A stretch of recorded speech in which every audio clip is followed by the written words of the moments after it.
नमस्कार मंडळी. लसूण लावलेला आहे बघा. लसणाला राख टाकून घेतलेली आहे.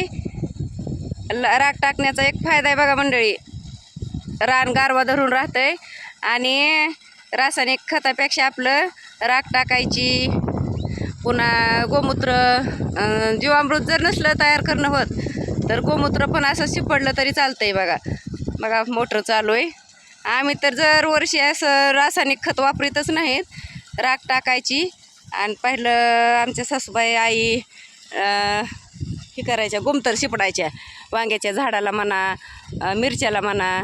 ती मी पण बकेटमध्ये आणून तुम्हाला पुढच्या व्हिडिओमध्ये सांगते. बकेटमध्ये आणून आपलं असं विस्कटीत असते, शिपडीत असते. चांगलं आहे ते आपलं घरी खाण्यासाठी. माळवं रासायनिक खत नाही खाल्लेलंच चांगलं आहे. आता जिथं रासायनिक खत टाकावं लागतं तिथं आता नवीलाच आहे, उत्पन्न निघत नाही रासायनिक खताशिवाय.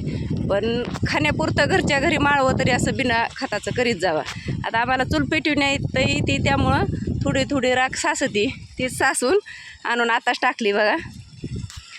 आता ही तिसरं पाणी चालू आहे लसणाला बी. हे काय, इथं कांद्याचं रोप आलं आहे. कांद्याच्या रोपाला पण राख टाकली. छान आलं आहे का कांद्याचं रोप. आणि ही गोट लावलेले. तिसरं पाणी चालू आहे राजम्याला पण. बघा आमचा राजमा आवडतोय का. हा आमचा मेथीचा वापा. आता दुसऱ्या पाण्याला तर खुडायलाच येते मेथीची भाजी. तिसरं पाणी चालू आहे सध्या राजम्याला, त्यामुळं फवारणी पण करायला चालू आहे आणि पाणी पण द्यायला चालू आहे.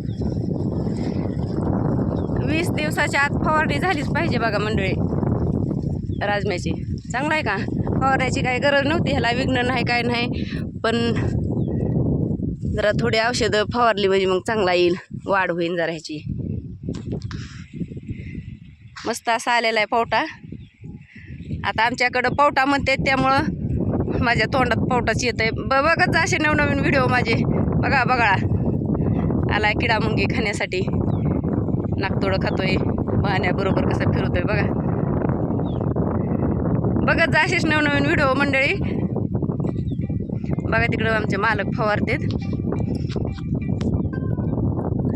बाय मंडळी.